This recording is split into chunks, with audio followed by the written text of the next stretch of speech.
Les Yéré volants, dirigé par Ben Le Cerveau. C'est un mouvement de la société civile au Mali qui sont là pour la libération réelle du Mali. Malien, prêt, pour la révolution. Nous sommes le peuple. La patrie ou la mort aux ennemis du Mali. À bas la France, à bas la CEDEAO, à bas l'Union européenne. Vive le Mali, vive Assimi Goïta et vive les révolutions. Les Yéré volants. Par cette présente vidéo, je voudrais attirer l'attention de toute l'Afrique sur le mouvement appelé les Yéré volants du Mali. Comme la plupart de vous le savez, j'ai été ces dernières semaines au Mali. C'est ainsi que je fus invité à certaines conférences, parmi lesquelles une au Palais de Congrès et l'autre à la salle de conférence de l'hôtel Salam. Les deux naturellement dans des cadres complètement luxurieux, dans des salles hautement climatisées et très luxurieux. Mais seulement la crème sur le gâteau que j'ai eu à déguster, c'est l'honneur qui m'a été fait de participer à l'une des assises du mouvement Yéré volant dirigé par Ben Le Cerveau. Vous savez très bien, presque tous les pays où le peuple ne s'est pas senti bien, où le gouvernement avait failli à sa gouvernance, c'est le peuple qui s'est soulevé contre le gouvernement. Et c'est exactement la substance de l'esprit des Yéré volants. Alors, j'invite toute l'Afrique à bien observer ce mouvement qui s'est développé au Mali. Ce mouvement qui est dirigé par Ben Le Cerveau, les Yéré volants.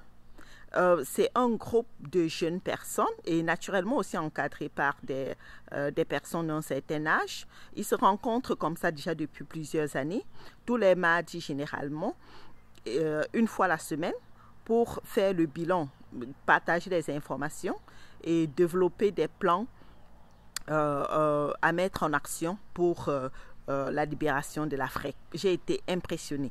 Regardez avec nous ce qui s'est passé, comment ils sont organisés. À tout de suite. C'est un réel plaisir pour moi d'être ici. Je viens de l'Allemagne où j'y vis déjà depuis 25 ans, mais d'origine camerounaise. Alors, merci. Alors, de l'Allemagne, quand nous avons vu que Assimi Goïta a eu ce courage que tout le monde a vu de lancer ce mouvement. C'est toi la femme d'Assimi?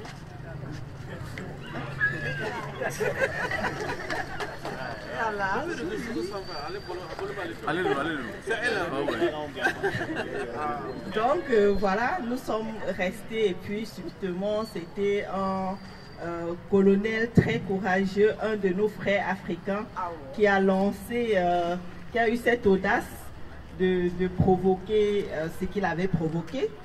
Et c'est depuis lors que nous sommes tous des supporters de Assimi Goïta. Et quand je dis vraiment tous, c'est également, vous allez être surpris, des Allemands.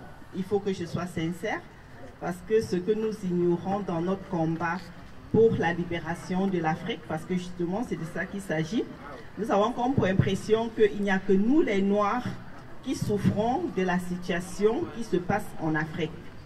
Il y a également toute une collection de Blancs, d'Allemands qui se soucient beaucoup de l'avenir de l'Afrique, parce que l'instabilité que la suprématie occidentale a provoqué dans le monde, naturellement a ses conséquences aussi sur le plan climatique. Alors, quand nous avons vu que voilà, il est courageux, Assimi, les Allemands m'ont dit, mais c'est génial, il faudrait qu'on supporte. La chose est que les Européens voudraient que ce soit nous les Noirs qui lançons le combat. Et alors eux, ceux qui sont kémites, parce que beaucoup sont blancs de la couleur de la peau, mais la plupart d'eux, pas tous, hein, nous savons ce qu'ils ont fait à l'Afrique jusqu'aujourd'hui, la plupart d'eux sont à l'intérieur de leur corps, encore plus noirs que certains noirs. Naturellement, nos dirigeants, sous le charme de l'argent, parce qu'ils sont tellement obsédés par le matériel, ils oublient les premières nécessités de la population en fait. Et pour tous ceux qui sont humanistes, c'est quand même très difficile à digérer de savoir que bon voilà, quelqu'un qui passe dans un 4x4 et à côté il y a une personne qui a à peine de l'eau potable à boire chez lui. C'est très désagréable. Alors, pour cet engagement qui naturellement, comme je l'ai déjà dit et je me répète vraiment très bien, avec plaisir, c'est Assimi Goïta qui provoque cet élan dans la plupart de nous dans la diaspora, de vivre qu'un Africain ait compris ce que veut dire être vraiment à la tête d'un pays africain. C'est extraordinaire.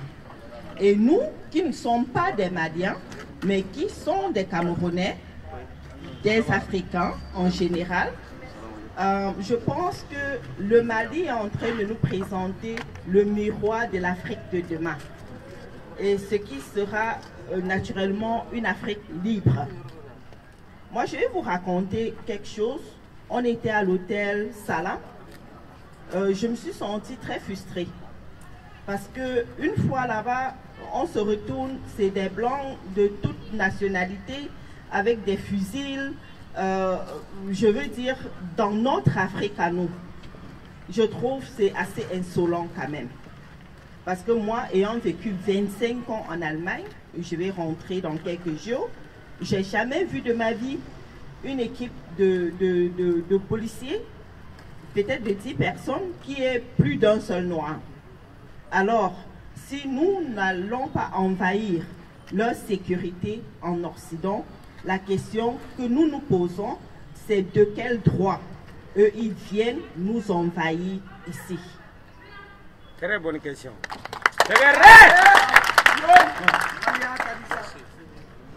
L'autre question, l'autre chose qu'il faudrait que nous notons, c'est qu'il ne s'agit qu'une seule et unique chose. Le Sahel, c'est leur business plan. Tout ce qu'ils voient ici, ce n'est pas nous. C'est des gisements d'or, de diamants, d'uranium et consorts. Je ne veux pas me répéter, beaucoup de vous le savent. Alors, ils le veulent sans nous, les Africains. Ils le veulent au prix même de la vie de certains Occidentaux. Et ça, nous ne devrons pas se laisser faire. C'est la raison pour laquelle je suis partie de l'Allemagne pour venir me rendre utile pour la libération de l'Afrique.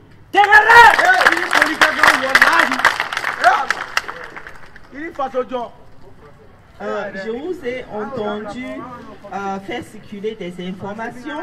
J'adore comment vous êtes organisés ici. Ce sera une inspiration naturellement pour nous au Cameroun. Je vais copier ce style et je vais contaminer la population camerounaise avec cette façon de faire, se réunir une fois la semaine, partager des informations, développer des plans d'action pour voir comment nous pouvons libérer notre Afrique.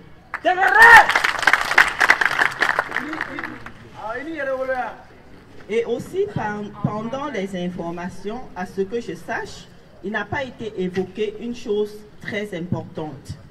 Nous sommes en train de courir une nouvelle épidémie qui sera la variole du singe. La variole du singe, au fait, c'est la nouvelle forme de Covid. C'est l'épidémie qui va venir remplacer le Covid.